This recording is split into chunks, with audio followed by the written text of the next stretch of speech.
Hello bachcho, let's see this question. The magnitude of change in oxidizing power of MnO4 minus to Mn2 plus couple is x into 10 to the power minus 4 volt.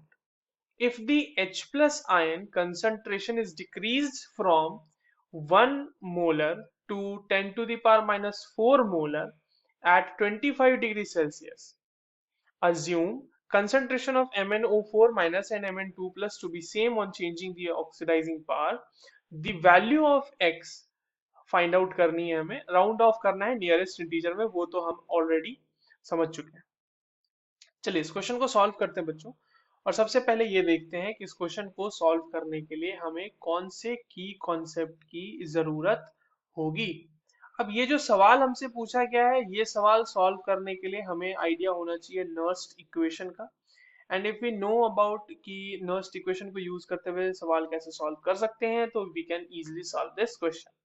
Now first thing first, oxidising power जो हम define करेंगे MnO4 minus से Mn मतलब Mn2 plus couple के लिए, वो हम define करेंगे कि उसमें कितना इलेक्ट्रोड मतलब EMF की वैल्यू कितनी है, because on that basis we can actually define the oxidising power. ठीक है, अब देखिए हमारे पास जो यहाँ पर इक्वेशन इन्वॉल्व होगा, सबसे पहले तो ये देख लो कि एसिडिक मीडियम है और वहां पर जो परमैग्नेट है वो कन्वर्ट होता है Mn2 प्लस में।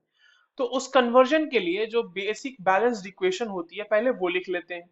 तो वो इक्वेशन कैसी होगी? वो इक्वेशन होगी MnO4 minus plus 8H plus 5 electron giving Mn2 plus 4H2O. This is the equation for the conversion of MnO4 minus to Mn2 plus in acidic medium.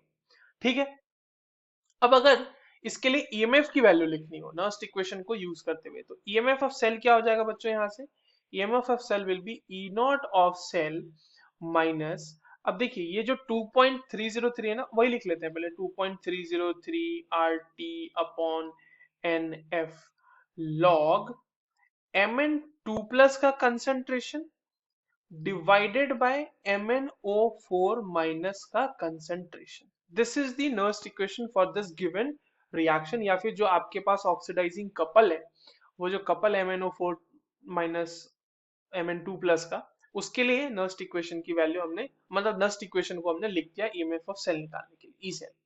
ठीक, अब आइए एक एक करके दो केसेस ले लेते हैं और उसके बाद हम इसमें देख लेंगे कि ऑक्सीडाइजिंग पावर में चेंज कितना हुआ है।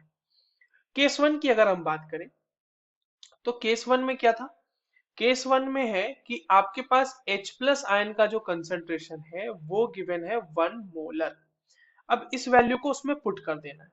जब आप इस वैल्यू को वहां पे रख दोगे तो देखो कितना हो जाएगा। एक चीज यहाँ पे ये होगी, सॉरी, यहाँ पर नस्ट इक्वेशन की वैल्यू अभी कंप्लीट नहीं हुई, ये मैं भूल गया लिखने के लिए। यहाँ पर ये होगा 1 अपॉन H प्लस आयन का concentration raise to the power 8।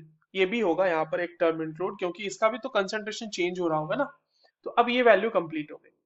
अब हम लोग लिख लेते हैं ईएमएफ ऑफ सेल की वैल्यू इक्वेशन फर्स्ट केस के लिए। तो इसके लिए जो E1 ईएमएफ की वैल्यू, उसको E1 का नाम दे देते हैं हम, E1 ई नॉट। अब देखो वो 2.303 आरटी अपॉन एनएफ वाला जो है उसको हम लिख लेते हैं, जो हमारे पास वैल्यू दी हुई 0.059 डिवाइडेड बाय एन। कितना होगा यहाँ पे? यहाँ पे एन होगा 5, क्योंकि 5 इलेक्ट्रॉन का एक्सचेंज हो रहा है ना। तो लॉग और Mn2 plus divided by MnO4 minus का कंसंट्रेशन। इसको MnO4 माइनस को थोड़ा सा अच्छे से लिख लेते हैं, MnO4 माइनस का कंसंट्रेशन। और H प्लस का कंसंट्रेशन क्योंकि 1 मोलर है, उसका रेज टू द पावर 8, तो वो तो ऐसे ही खत्म हो जाएगा। इसको इतना ही छोड़ देते हैं। केस टू ले लेते हैं अब। देखो केस टू में क्या हो रहा है बच्चों? केस टू में हमें कहा गया है कि H प्लस आयन का जो कंसंट्रेशन है वो हो गया है 10 to the power minus 4 molar. अब 10 to the power minus 4 molar वाला रख लेते हैं यहाँ पे, तो E2 की वैल्यू हो जाएगी E naught minus 0.059 divided by 5 log Mn2 plus का concentration divided by MnO4 minus का concentration into 1 upon 10 to the power minus 4 raised to the power 8। अब ये वैल्यू कितनी हो जाएगी, ये वैल्यू हो जाएगी E naught minus 0.059 divided by 5 log, इसको मैं दो अलग अलग टर्म्स करके लिख ले रहा हूँ अब यहाँ पे, ठीक है। तो ये हो जाएगा log Mn2 plus divided by MnO4 minus plus 0.059 divided by 5 log 10 raise to the power minus 32।